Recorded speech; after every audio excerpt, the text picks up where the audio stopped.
If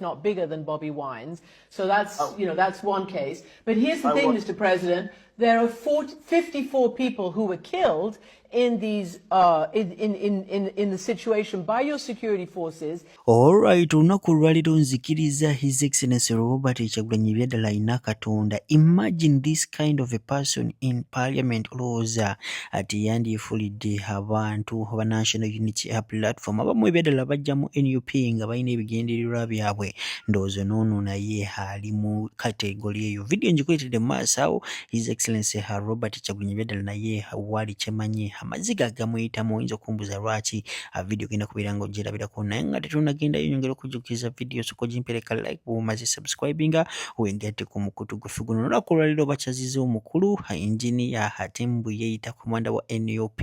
Oh my god, kiyekoze wali ku TV ntandikiddewo okutegeera nti Byadala obukulu tebukyali magezi. Imagine omusajja omukulu ngono ng'alimba. Njagala kumenya ebirowoozo bye mu comment section olowooza Byadala His Excellency Robert Kyagulanyi asobola okulya ssente z'omuntu. Njagala osooka omulabe nga yeekaza tumale tweyongereyo oba ssente z'abasajja ze yalya kati bali kumubeera nga bazimu banja nga yali abasuubiza wini. Nange simanyi sooka omulabe.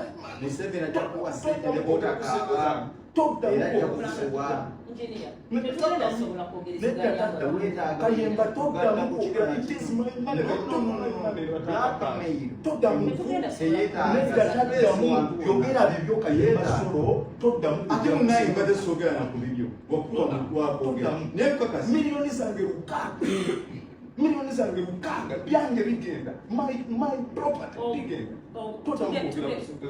I am going to cut off the short. I'm going to call it off. Olw'ensonga tutemedde owuliziganya omulabi wasanyuka alemereddde okutegeera ekigenda mu maaso. So at this point kale ngenda komawo gy'oli engineer kiki oyagala okuyambibwa onemuleke engineer obuzibu bwe nalemereddwa kati fokasiyo gitadde kufuna ebokayimba solo ye muleke kati ndi kuggwe njagala ggwe oyagala oyambibwa otya basiina bujulizi tutandikira oyagala oyambibwa ngasobola okuyambibwa ebyange nebikomawo oyambike olabanga basobola okunyamba ngasobola okuba omulanga ne banyamba. Yogera it is your turn. Oyagala oyambibwa otya? Nze mbadde njagala ekibiina kya National Unity Platform naye olaba nagambye nkivuddemu sikyalina kyembagaza sikyalina. Engineer wetaaga okukkakkanyisa pointi yo kuba oyandike my money. It is my money. Ebyange bigenda. Oyagala ni abakuyamba.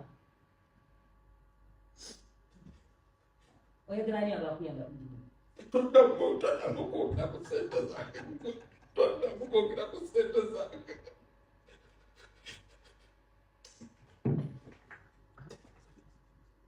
Jangu mani making.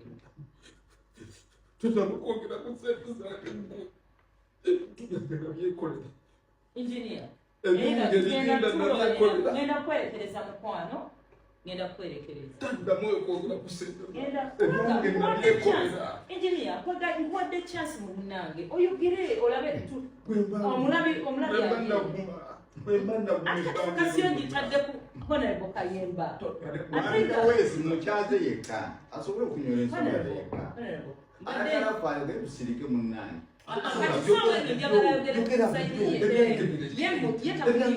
Amazima gali nti Byadala engineer ssente z'abasajja ogenda zisesema. His Excellency Yoweri Kaguta Museveni abazungu obadde okimanyi abakyalina fayiro ze ezinkadde Byadala ate Abannayuganda video si yakwogerera njagala osooka obyerabireko. Oyinza okulowooza bano basajja interview baba bakuggyako investigations zaabwe indirectly era wano wenyini wentidde abazungu. His Excellency Yoweri Kaguta Museveni olaba naye bamukwata off guard. Oh my god, wabula njagala ombula ebibuuzo mu comment section olwo zino interview tegenda muleetera ebizibu soko owulidde. Mr. President, let me just stop you there because obviously we know what coronavirus is. You also are holding rallies the same size, if not bigger, than Bobby Wine's. So that's, that's one case. But here's the thing, Mr. President. There are 54 people who were killed in these in the situation by your security forces in November. Why does he have to campaign in a flak jacket? Why do 54 people have to die?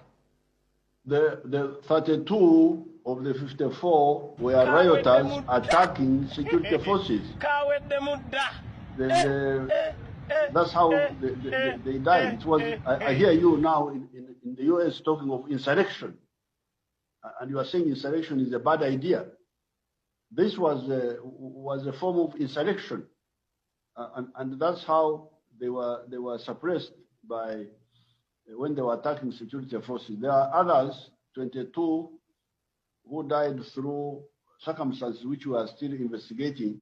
The UN says we're gravely concerned by the election-related violence, the excessive use of force by security personnel, as well as the increasing crackdown on peaceful protesters, political and civil society leaders, and human rights defenders. So the UN, that's the UN saying that it's the security forces, and your own security force, I mean, to be honest with you, really shocked me recently, because he said that we are proud of cracking down on reporters. He said we beat reporters for their own good. I don't understand why you keep putting the blame on them when your security forces are doing this. And what's the point of it? I don't understand. We have cameras all over the place. If the security forces are the ones who make mistakes, it is easy to see, to capture and identify. In any case, nobody knows more about Uganda than ourselves. I am here. I have got a lot of experience, and I can tell you who is in the wrong and who is in the right. So the UN the UN have got enough trouble spots in the world to deal with. Ati mulowooza Mr. President ebibuuzo tebyamulemye okuddamu nkugambye abazungu babeera very intelligent nga babuuza bino ebibuuzo mujjukire bulungi tina bino ebibuuzo His Excellency Robert Kyagulanyi byasobodde okubeera nga submitting mu bazungu. Omukulu amanyikiddwa nga Fred Lumbuye alese bwino nga His Excellency Robert Kyagulanyi baganda be bennyini baagala okubeera nga bamwefuulira akasente bakajje ewa President Museveni basobole okubeera nga beeyagala. Omuganda waabwe His Excellency Bobby Wine bamuleke okubeera nga abonaabona. Video si yakugulira njagala osooka owulizeeho omukulu Fred Lumbuye ate waliwo ne information ali mubeera nga saturating nga ndowooza mwasobodde okubeera nga mumulaba ng'omukulu amanyikiddwa nga Fred Nyanzi yagenze ewa President Museveni era nga mutabani we amanyikiddwa nga Churchill yamututeyo era n'asabayo billions 2 babeere nga basobola okumukompasatinga mbu ze yakozesa mu kalulu akakawempe North. Njagala omunya ebirowoozo bye mu comment section olowooza move gye yakoze ngezi oba ya kisiru. His Excellency Robert Kyagulanyi amugobe. Ene security alert gyenjagala okusindikira Mr. President wonna woli. Mr. President okunoonya kukutte wansi ne waggulu. Nkusaba wonna woli nga bwe nakutegeeza tekubaako eyeeyita muganda wo akubira essimu n'agamba mbu simenyi kiki kinedda. Museveni atadde ssente empya n'enkadde. Mukumu challenginga nti muli mu Uganda akunoonya takulaba. O challenginze intelligence ye. Kati public embuuza lwaki otadde amagye ku kkubo. Asindise Chris Magezi abuzeebuza abantu. Kati nekira Mr. President eno security alert n'egitwale. Mbadde nkusaba n'obuwombeefu okyuseemukko ku ndikodinga gy'olikodinga mu butambi n'abantu bosinkana. Lwaki? Ntegezeddwako nkutegeeze nti buli emigga gyonna egiri mu Buganda egiyitibwa egy'enkizo, emigga gyonna egy'enkizo mu bitundu we giri mu Buganda Museveni ataddewo bambega omuli abakazi n'abasajja nga bano balina ku byalo bagenda kwefula nga bannanyini bantu ababeera mu kitundu ekyo nga balima okuddala n'ebibira ebyo nga beefula nti balima naye nga bambega naye nga basinga obungi bonna Banyarwanda. So Mr. President kusaba okyuseemu kubanga oyinza okugwa mu katego k'abana abasajja yasindise kati badeployinze buli mugga gwonna ogwomanyi oguli mu Buganda ogw'enkizo.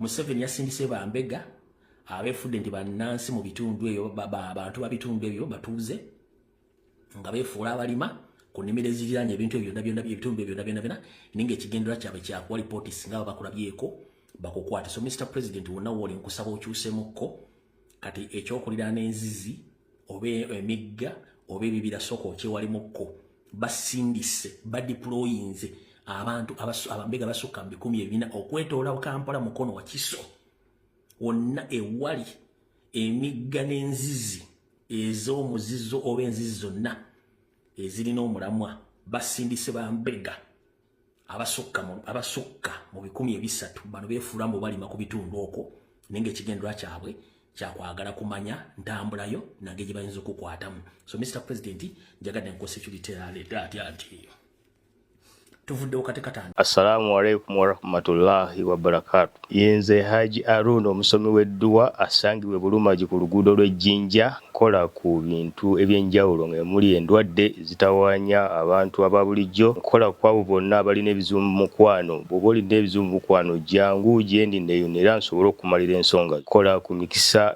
egy'emirimu, kola ku abo abaagala okugenda ebweru, muntu ng'okozesebwa amajiini, okozesebwa saitwani, ebyo byonna mbikolako. Osobola okukozesa ennamba z'olaba ku screen oba okuweereza obubaka ku WhatsApp.